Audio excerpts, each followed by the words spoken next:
The Inspired Insights podcast is for informational and entertainment purposes only and should not be considered health advice. This podcast is not intended to replace professional medical advice. Please note that this podcast may contain discussions on sensitive topics such as mental illness, suicide, and substance use. If you are experiencing a behavioral health crisis or need support, please contact the 988 Suicide and Crisis Lifeline by calling 988 or visiting www.988lifeline.org.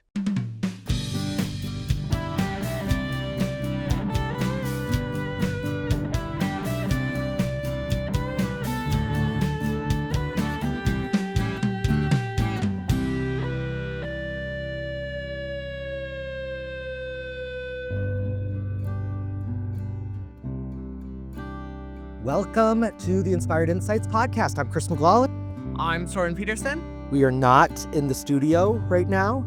Something a little different and new for us. At Chris's lovely abode. And we've got some guests. So I want to take a few minutes and introduce our guests, and then we're going to get started with some conversation. So to my right, I have Paul Berube. Welcome, Paul. Thank you. Tell us about Paul. Well, I work in finance. I think that's my day job most of the time. But that, other than doing that and spending time trying to figure out how to live my best life in every aspect of that, that's pretty much what I do most of my days, finding the joy in the moments in between. Oh, Soren and I love conversations about joy. I love it. And full of it. We love it. Yeah. And to my left, my friend and mentor, Frank Brooks. And thank you so much for having me here. Thanks for being here. It's wonderful to be here. I am a social worker, and I'm retired from paid work right now, but I continue on with community volunteer activities. And right now, my project is I just joined the board of the Maine Council on Aging. Awesome. And so that's my major project this year in retirement, so-called retirement. So yeah, you're not retiring very well. No. I worry about that for myself too, to be quite honest with you. Frank, you are a superstar in the social work world and here in the state of Maine, and I'm so thankful that you are spending your morning with us today. Well, thank you. And I don't know about superstar, but I feel so grateful to have found social work as a profession way back in my undergraduate program, and it's been an incredible life experience. Well, you are a rock star, I can tell you that. So for today's episode, Soren and I had thought it would be really interesting to bring different perspectives, different voices, and different ways of looking at things into the conversation. And we started thinking about this idea of generations. And one of the themes of the Inspired Insights podcast is bridging generations to bring conversation out, to kind of model the importance of listening and honoring youth voice, and recognizing there are some older lived experiences that also are still really relevant. And what Soren and I have also found and talked about is that in the queer community, there's such a stigma around age, and there's such a stigma around youth and Definitely beauty and body. Yeah, beauty and body. And at what age do we as queer individuals of older ages kind of be expected to wander off into the sunset and make room for new generations? And Soren and I both believe that there is so much value in bringing all voices together and learning from the different generations. That as a young person, there's so much I learn from Soren every single time we sit down and chat. And so just being open and receptive to those different voices and those different perspectives. So we thought it'd be really cool to bring 4 different generations together and just chat and see what comes from the conversation. Yeah. I totally agree. I think there's so much value that we can yield from increasing our demographic size as far as perspective. I don't think I've ever heard someone's perspective and then gone away from it with nothing. Yeah. and I'm super excited for the opportunity to have some older and younger gentlemen Thank you. on the podcast. So as y'all may know, we do something called Inspired Insights for the week, which is just basically a tidbit of knowledge, something that we learned, maybe a little bit of wisdom to start off the podcast. Of late, I've been reading a lot on late antiquity, and This does not surprise through me at all. I've yielded an insight that I think is super important and still holds true today, and that is how easily instability translates to hate. Oh. Especially in late antiquity, there was a lot of instability, and especially with the Christian persecutions of Decius during the crisis of the 3rd century, Diocletian's Christian persecutions, Nero's Christian persecutions after the Great Fire in 64. In all of these examples, we see a tenuous time resulting directly in the people in power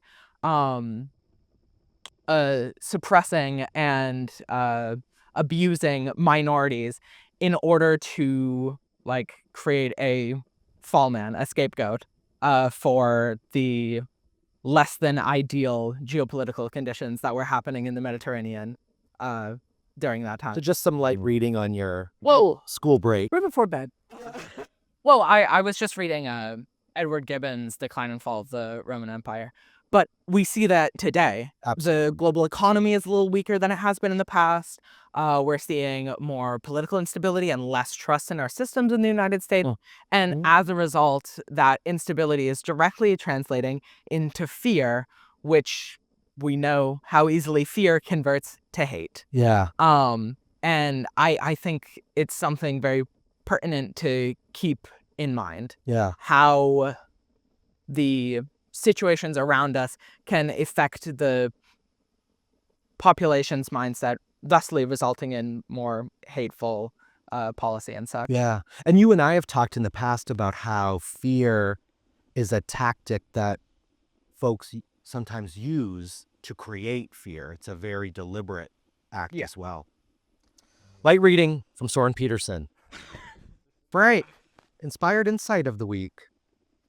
Well, it's deepened. I have a deepened insight that across the lifespan, all groups are affected by ageism. Yeah.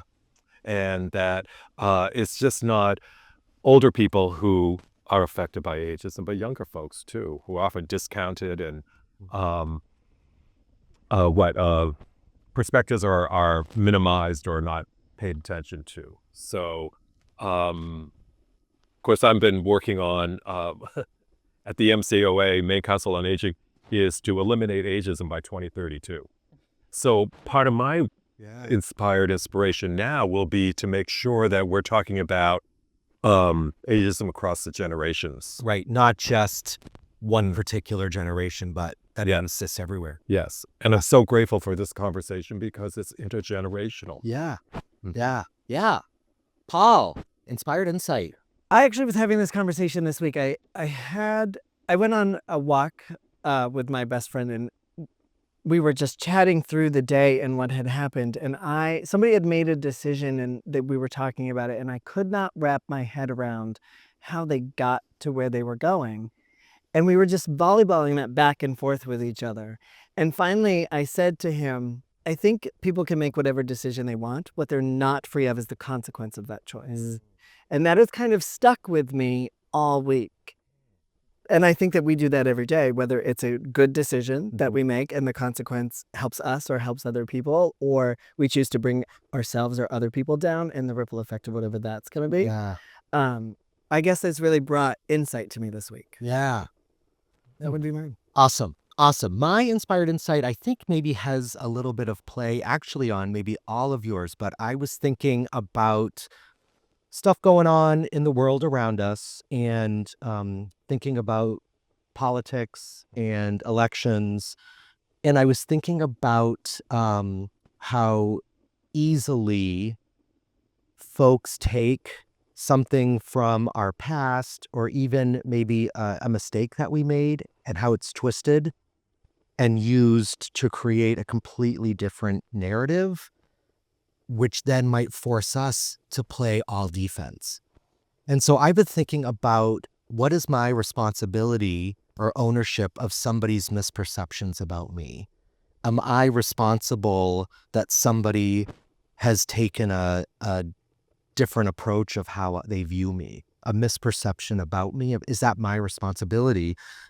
And I feel this weight come off my shoulders when I realize, no, that's not my responsibility. That's not my job. If I have done, I think to your point, Paul, if I have done something deliberately to hurt somebody or to do something malicious, then yeah, there are consequences Right. that are probably going to ripple back towards me. But if somebody is waiting for me to screw up so they can use that against me, that's not on me. And that says more about that person than it does me. So a little bit of fear, hate, stigma, stereotype, and consequence in action and behavior. Yeah. I do think that a lot of people, too, to speak to that, they hear different things about you without actually knowing you. And a lot of times the story they've made up about you is not actually who you are. Hey. And it's not your responsibility to go back and fix that. Whatever somebody else thinks, says, or does about you is their business. It has nothing to do with you. Yeah, Soren and I talk a lot about how criticism impacts us, and Soren has some really incredible views on what we can learn from hate and what we can take from somebody spewing terrible things. Whereas my style is a little bit like, la, la, la, la, la, I'm not going to hear it. I tune it out. Blatant disregard, which Blatant I disregard. think is likely far more productive emotionally, depending on whether or not you can really separate yourself from the emotional impact of criticism Yeah. and analyze and dissect it more effectively. But I would say that that's a fairly advanced technique. It's hard. Yeah, it's difficult. But actually, I have a question about ageism in the queer community. Yeah. Do you feel like, for everybody around here, because I'm sort of in the vibrant period of my life, the pinnacle, as it were, but do you feel like you've sort of been ostracized by the queer community as you grow older, or your experience of it has just transitioned and you've found a older queer culture? Like, Great question. do you think you've been ejected, or is it more just a transition in the way that you interact with other queer folks? That's a great question. For me, I've been very fortunate because I've been interested in the whole field of anti-ageism for a long time, and I had mentors, social work mentors, in my undergraduate and graduate work that were gerontological social workers. They study aging, and so I was in on that from early on. And not all social workers get that in their training. It's much better now. So I was fortunate. So I started to scope out the what was going on in the queer community with regard to ageism, and was able to figure out how was I gonna take care of myself and parts of my community that I care about, and provide social opportunities, intergenerational opportunities as much as possible. Felt that that's really challenging because we've been also separated by age. And so for me, the answer is to counter the ageism that's there. I wouldn't think of going to like a gay bar or probably a youth-oriented queer event unless I knew there would be a lot of age diversity, because I have felt invisible in some ways.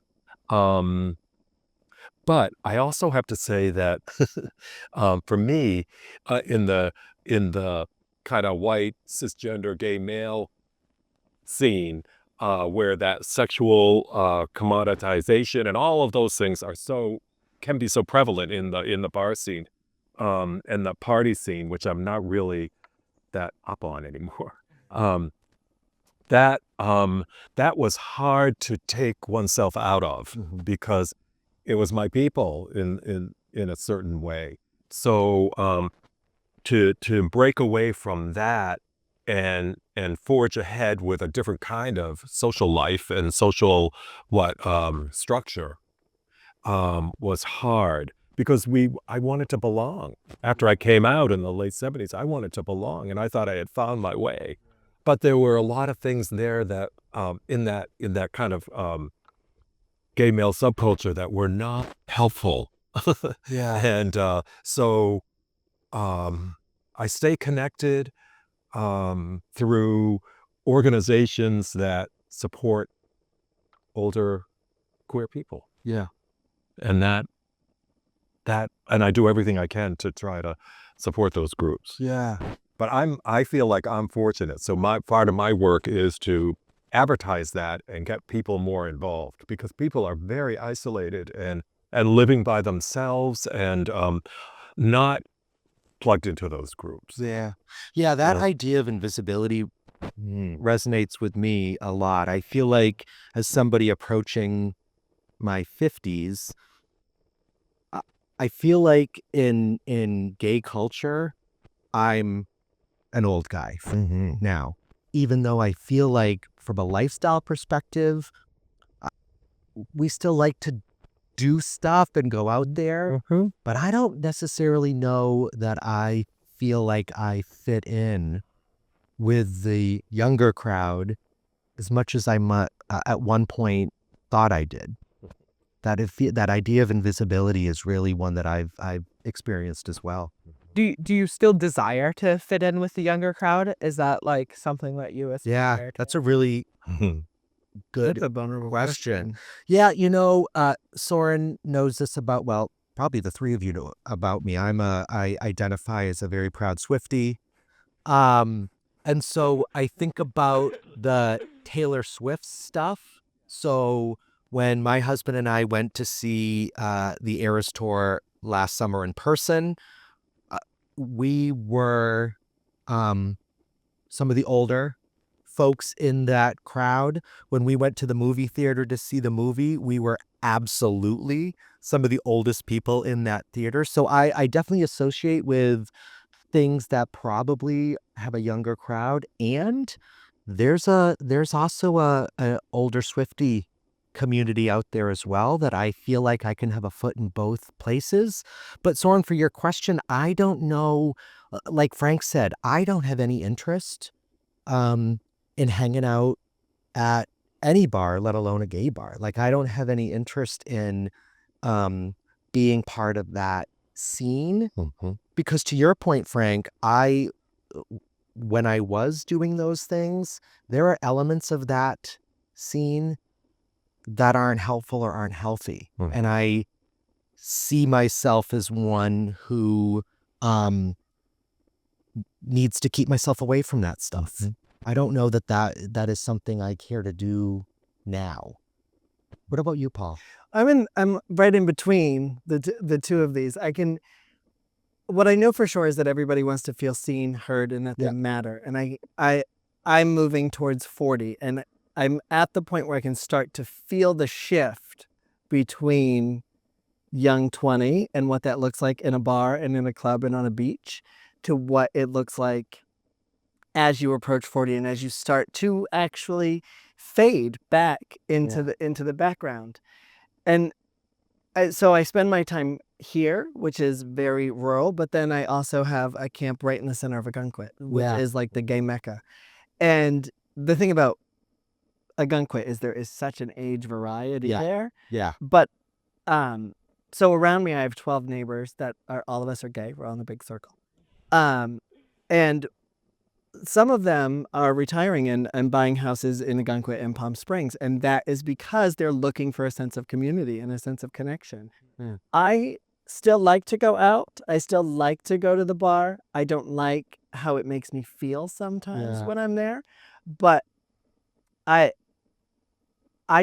scared to feel that invisibility because it changes the identity of who you are inside. And unless you're grounded to who you are by the time you get there, you can take a horrible path. Yeah. And I love your point around as humans, we all have a need to feel seen and feel a sense of community, feel a sense of belonging. Yeah. So what about you, Soren, as you're hearing the three of us kind of talk about the decades ahead? Well, okay.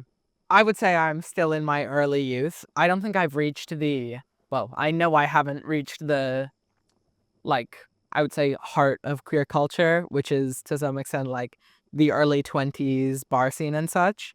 I'm still in my youth, and I would say my social group is fairly isolated, relative, to perhaps some of the other social situations that queer men find themselves in the early years of their life. Um, but I wouldn't say that I feel like ostracized, but I am not really a part of a large overarching queer community. Yeah. And that's simply because there's just not as many queer youth in the area. Like, I go to a relatively small school in a quite rural area, and I'm, as far as I'm aware, the only like fully gay senior. It's not that I'm necessarily desirous of speeding up my high school career and joining a larger queer community, but I think that it will be really fun and exciting because I've never had the opportunity to interact with something of that scale. Yeah. And something you and I have talked about off and on over the last season was the differences of when I was in school and deeply closeted and your current experience. And that term queer encompasses a whole lot of identities. And so you have some friends at school who identify under that umbrella term of queer. There was not one out person, regardless of whether you're talking sexual orientation or gender identity, not one out person, publicly out person for the entire 3 years of middle school, 4 years of high school.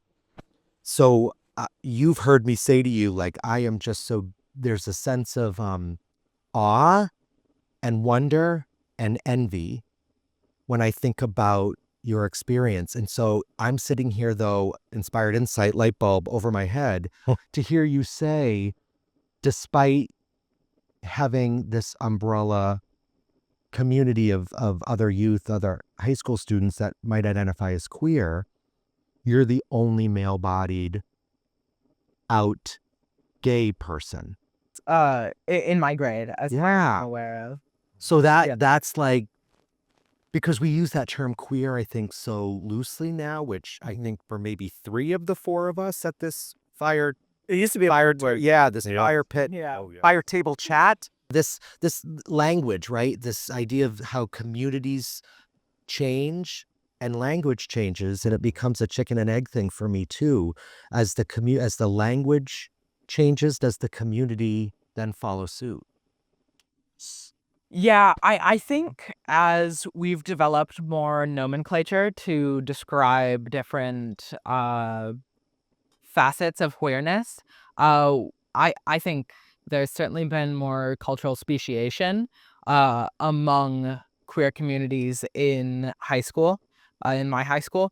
And I think because there's less persecution and criticism, it has resulted in less of a like tight-knit in-group of queer people, because we don't have to sit there and band together and defend ourselves anymore. Right. Although there is still a fair amount of bullying. It's no longer like a life or death thing where we feel that it's necessary to really be in a tight packed group and support each other. Yeah, so they've done that. Yeah, exactly. Yeah. So it's less of like a tight knit queer community at my school, and instead just there's a number of queer individuals that go to my high school. What's interesting about that, as I was listening to you talk, I've been out of high school for a minute, like a minute. I just had my 20th high school reunion, which I didn't go to. Why would you? But I was out in high school. But as you were talking, I was thinking about this. I don't really have a coming out story. I've never actually come out. Yeah. My mother is gay and my father is gay, so my existence was just my existence. So in high school, I could probably count on one hand the amount of queer people that existed, either on whatever side of that spectrum they were on.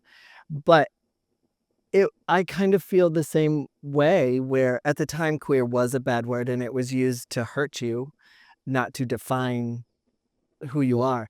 But it's amazing to see how in high school you thought about safety and walking home alone and changing in the locker room and what that looked like, to just now being watching a generation that can just live authentically who they are without the consequence of that. Yeah.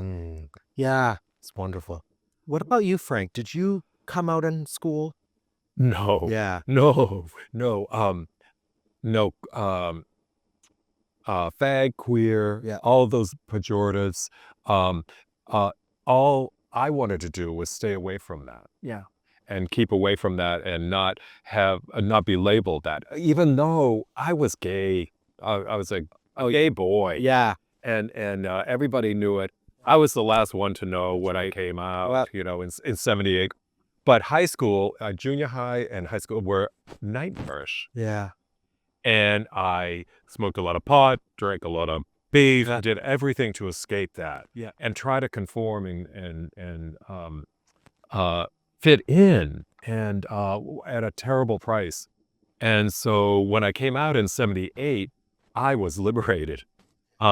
And it was a good time in the sense that there was a nascent queer civil rights movement and things were happening. But the same year that I came out, Harvey Milk and George Moscone were assassinated in San Francisco. So there was all this violence right there too. And that went on. And then in the early 80s, of course, HIV/AIDS, and which affected all of us. What was that like, though? What was it like? I was another nerd there. It was horrifying. Because I can imagine that would place a spotlight on you, whether or not, you had it or whatever. But it was horrible. When I was younger, very young, because I was born in the middle of the 80s, but my mother's partner at the time had a brother who was living with us and he had AIDS, and I didn't understand what it was at the time. But I'm fortunate in the fact in my generation that when I was growing up, it was not as it wasn't something that you dealt with like you would if you had come up in the 80s and 90s. Yes. And Portland, I came out in Portland, and Portland was not an epicenter of the epidemic, but it was the epicenter in Maine. And so I lost many friends to HIV/AIDS and people who I knew. The only good thing that came out of that was activism and organizing and filling all the gaps that were there, because the government and state and even local officials would do nothing. So we had to do it. And also at the same time, the Male, Lesbian, Gay Political Alliance was formed in 84, 85 after the murder of Charlie Howard here in Bangor.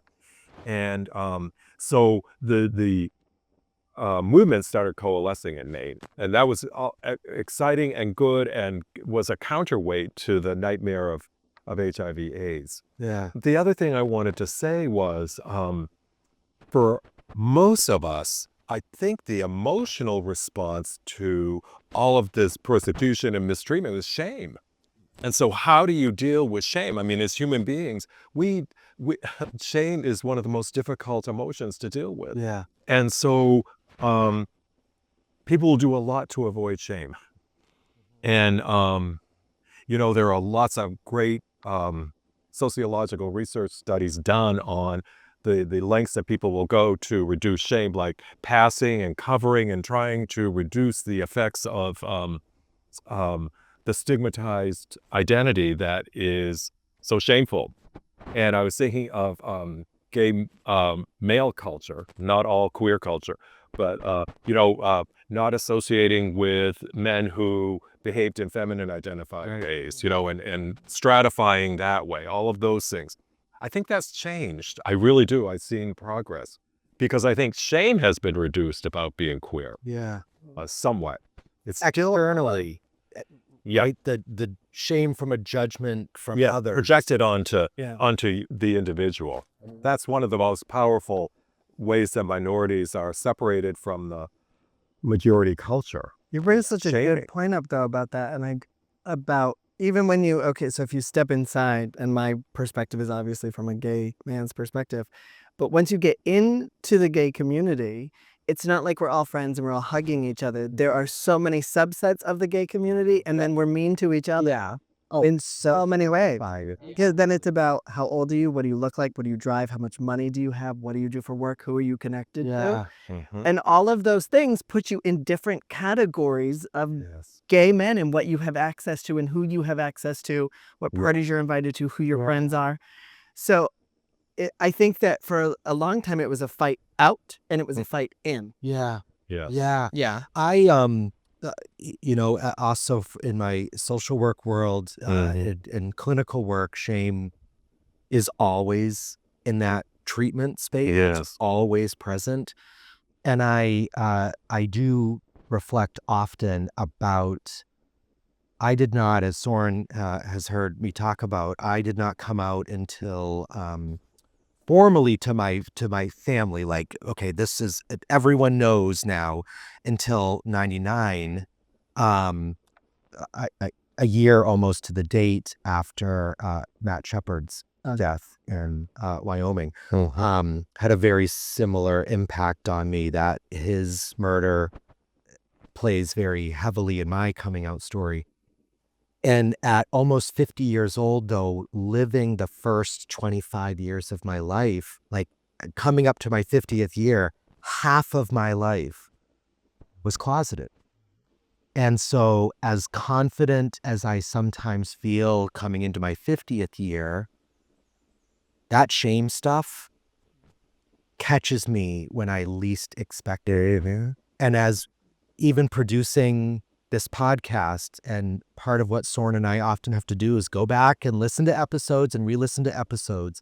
I have heard both of us say, I hate how I sound. I hate listening to my own voice. Yeah. And for me, 95% of that is I sound gay. 5% of that is I'm a pretentious knucklehead sometimes. But 95% of that is, am I sounding too gay? That is like fall shame. Actually, I think what's super interesting now is, yes, we've seen a lot of shame reduction in the public space. But obviously I'm still in high school, and I was recently in middle school. And I think that those are two of the most shame-driven culture Oh, yeah. that one can witness in modern America. Yep. And I don't still Would say what you're likely that in the alt-right, but and what I've noticed is that, yes, a lot of early high school and middle school, essentially it's a social stratification through shame, and it creates like social adherence and coherence through shame. But now, as I'm about to enter my senior year and junior year, I noticed a marked shift in the way that the school's population views themselves and how they interact with the school body. People don't care about popularity, at least of what I've seen anecdotally, as much as they used to. Yeah. And there's less hierarchy to the social setting in high school. Yeah. And I think that that allows for kids to express themselves far more openly. Yeah. Whereas previously, that was not really an opportunity presented, or at least without 100%. backlash. And like, even in middle school, and still now, I do feel like a lot of the times I'm like, wow, I'm acting far too gay right now, right? And a lot of the outfits I'll wear, I'll be like, I'm not fitting in with a group. And in a lot of the social situations that I find myself in, I am interacting with a lot of just straight men that are just regular straight men. Yep. And in those situations, I definitely tone down my personality a lot. Yeah. I dress and act in different ways. And I remember in middle school, I used to, over one of the summers, I was only hanging out with these 2 other boys, and I would cry about how I'm not like them at all Yeah. because they were 2 like straight jocular men, and I'm me. Yeah. Mhm. And although we've made a lot of progress, shame I feel like is a very internal experience, Oh, yeah. and self-driven. And we've talked about this concept of how we sometimes dull our own shine in order to not bring attention, to fit in. Sometimes we are our own worst critics, or we're our first bullies. Yeah. That voice in our head that tells us, knock it off. Can't you just walk like a normal teenage boy? Can't you just dress like a normal teen? Why can't you throw a football those voices?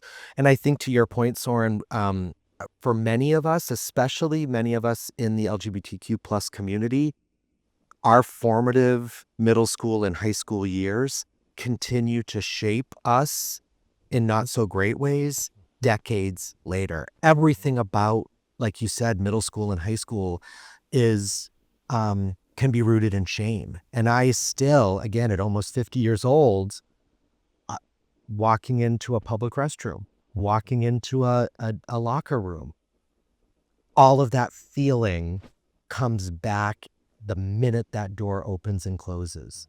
And we have to work at it every single day. We're works in progress, right? Another theme of our podcast. We are all works in progress. And as confident as I know the 4 of us present professionally, that stuff is in the back of our head all the time.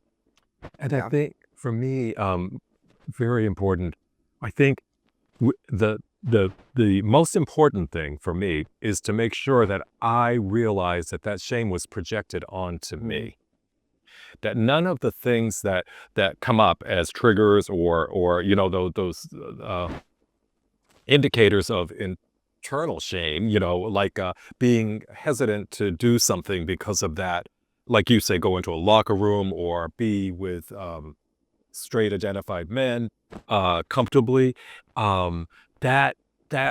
it was projected onto me from a very young age. As soon as I became aware, way before middle school, as soon as I became aware that I was different, no one helped me struggle with that. Yeah. We were on our own, or at least I was. Yeah, no, 100%. And other gay boys. And the only way we could identify, because I connected with several gay boys in schools, but we didn't talk about it. Right. We did certain things together, but not others. Yeah. I was in a theater group with one, but with my straight friends, I didn't talk about that. Yeah, that's right. And so we were trying to manage. I was trying to manage all of this shamed identity all on my own. It's really amazing. That brings a lot of resilience into it too. To survive something like that. And the other thing I want to say about the shame is that the being connected to the community that I choose is shame reducing. Yeah. And just where I can be myself. And we have to create that ourselves. Yeah. We really do. Yeah. But we're on our own with it, and that's not fair. Right. It's not fair. And you talked about this too. Sorry, Frank. We've talked about this too, about how the humans we are today, for many of us, our scars, whether physical or emotional, have made us who we are.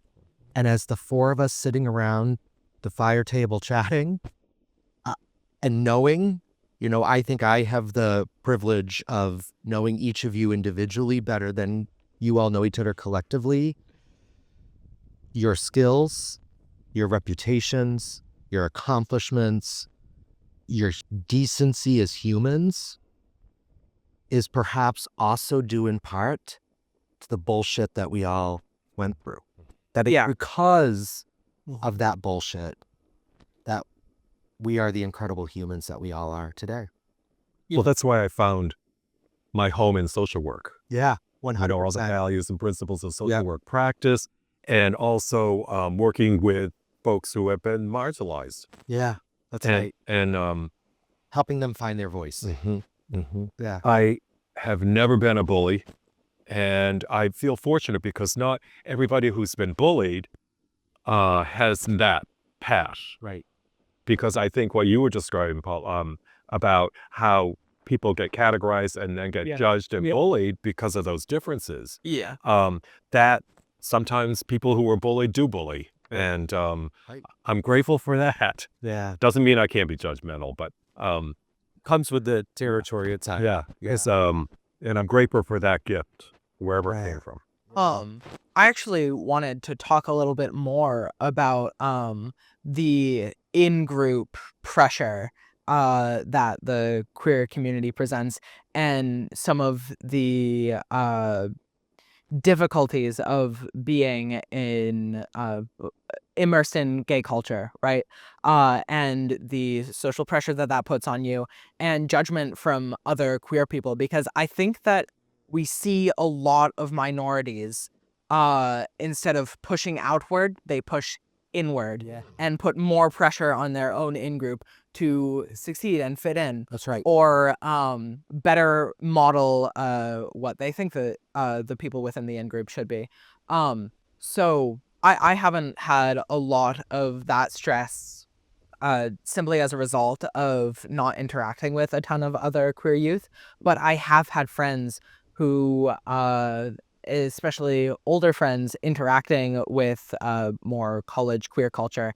There's a lot of pressure to fit into a certain body type, and a lot of judgment around appearance, sexual promiscuity, and a number of things such as that. So I was curious to hear you guys' experience on if you've experienced pressure from other queer members of the community, and what difficulties you face around that.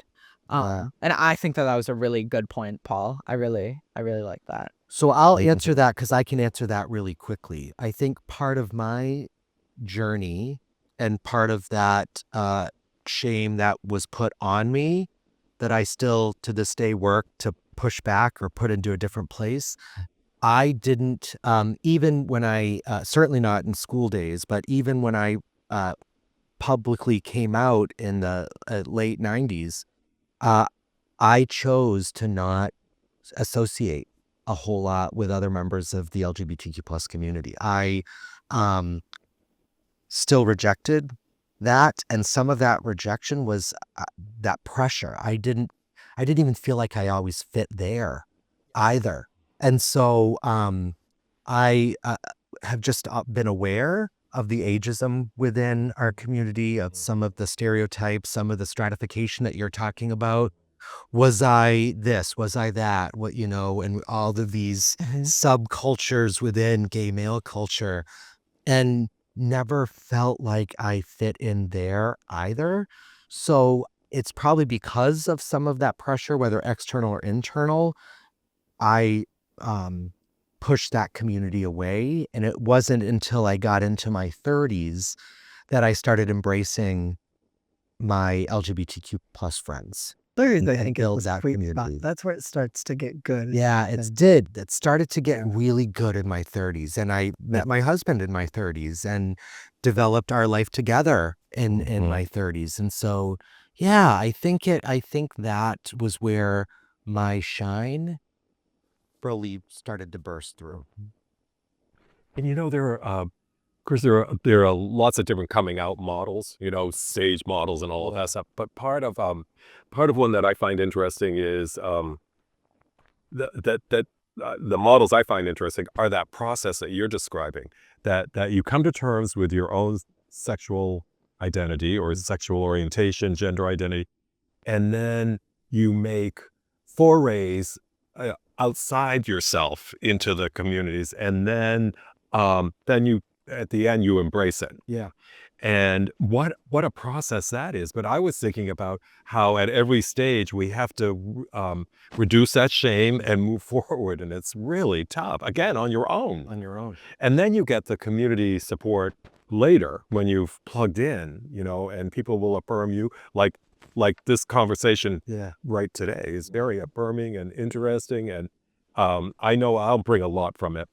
But until that happens, we're on our own. I keep going back to that. And which is a really, when you think about the systems that we operate in, it's a very effective technique to keep people isolated by themselves, not organized, and feeling not just badly about oneself, but also badly about others who are like you. That's right. Yeah, that's right. It's a very effective strategy. And I was trying to think about hierarchies too, and we as human beings, we have to fight against not putting things into hierarchies. But we also live in a capitalist society that is very stratified by income. Look at how all the different ways income stratifies us. 100%. Yeah. We're all headed to higher education and advanced degrees and all of those things. That's all good. And it's all wonderful for our development, but it also stratifies us. Something that I'd like to loop back to is advocacy. When you were talking about sort of the flashpoints in the early queer liberation movement that resulted in organization and members of the community coming together, it was all very poignant negative events that resulted directly in change. How can we make it so the movement is not reactive, but instead continuous? Well, I think that's a great point, but I want to point out that there are a lot of very proactive things that are happening because of that foundation that was placed, because of that reactivity. We'll always have to be reactive, I think, after the fact because of acts of violence and As long as there's look what's going on with the anti-trans legislation across the country. It's absurd. I understand I understand the utility of attacking such a small and already marginalized group, but I would say the trans community is small enough that it has functionally no major bearing on anything. It's all money. Literally just We were lesbian, gay, bi, queer folks were attacked in the exact same way. Yeah. 30, 40 years. Fight us on to the next group of people. Well, you saw this across your career, right? Yeah. In the 80s, it was AIDS and the stigma around promiscuous gay men. In the 90s, it was leading into some of the marriage stuff. And then all through the 2000s, you were on the front lines here in the state of Maine around marriage equality.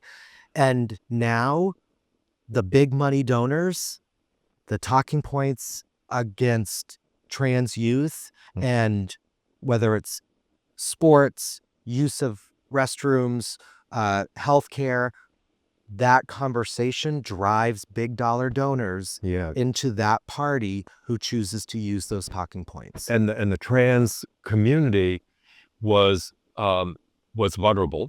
Yep. And it was that has an interesting history, the whole LGBT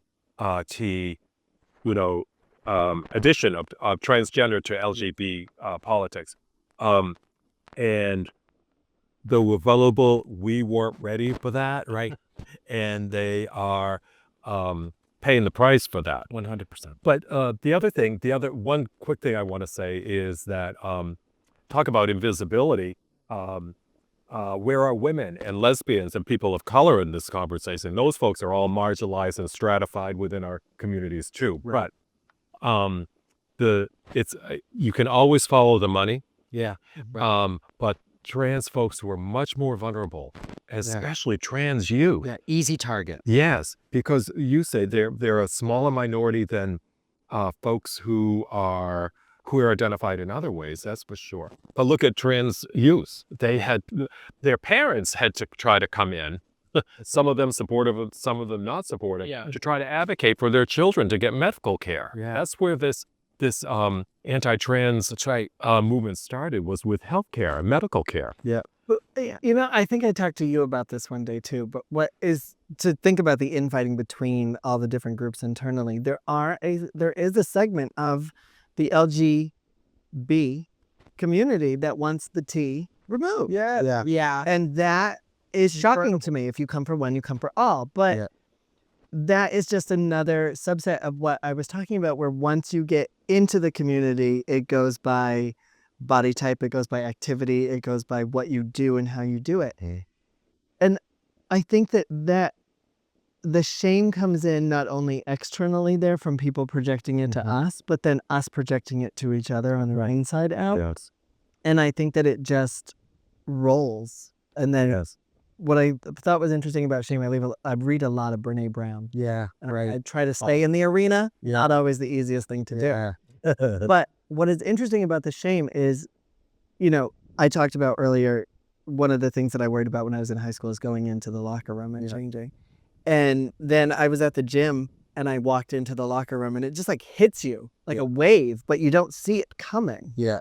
And then you have to like process back through something that you didn't think about for a decade. That's right. Yeah. That's right. I don't really go in the locker room. Yeah. Right. We've talked We were forced into it. I was forced into it. I don't know about you two. Yeah. But we didn't have any choice. Yeah. And you were forced through this agony of having to try to be part of something that you wanted nothing to do with. Yeah. It's horrible. It was horrible. Yeah. And there was nothing wrong with us. Right. Again, It was I nothing feel wrong with us. that is the punchline for us today and it kind of was inadvertently thinking about one of the inspired insights I shared, that other people's perception of us is about them, not us. And there was nothing wrong with us. No. Yeah. No. Friends, I could sit here all day and continue this conversation, and I know we're at a point where we need to wrap up. So I want to do maybe some final thoughts, final points. Paul, I'm going to put you on the spot to go first. Right. Okay. I think that the conversation today, enlightened, obviously, because there's 4 generations of people here, but I think the message that I'm going to walk away with and be more cognizant of is that we're all in it together, regardless of how we try to pull each other down or pull each other apart. We're only going to succeed if we all do it together. That's right. Frank, final point, final thought. I agree with Paul that we're all in this together. We always have been. And it's so wonderful to come together and be part of this, because we are. This is doing it together. So I really appreciate that. And we can't leave out the political, social, cultural, economic factors that we got to touch on, but boy, we could do an hour on those. Well, Hours. I got you both on speed dial. So, final point, final thought. Yeah, I think, to echo these 2 lovely gentlemen's point, let's not throw people off the life raft so it stays afloat. Let's expand it. Yeah. I'm so pleased that we had the opportunity to bring you guys on, because I think it did diversify our perspectives, and I really enjoyed hearing what you guys had to say. Yeah. So I would just like to thank you too. Yeah, and that's my final thought. That's what I'm taking away. In addition to what you all said, is gratitude. This conversation has been inspiring and enlightening, and I just feel so thankful that you both got up super early on a weekend morning to share your time with Soren and I. And who knows, this might be a to be continued. So thank you all. This has been an episode of the Inspired Insights podcast. I've been Chris McLaughlin. I've been Soren Peterson. We'll see you next time for another episode. Thanks so much. Bye. Thank you. The Inspired Insights podcast has been brought to you by Inspired Consulting Group, LLC. Edited and produced by Amanda Seidel and Derek Harder. Marketing support for the Inspired Insights podcast by Elizabeth Keenan. Music by Derek Harder. Please visit www.inspiredcg.com to learn more. Copyright 2024. All rights reserved.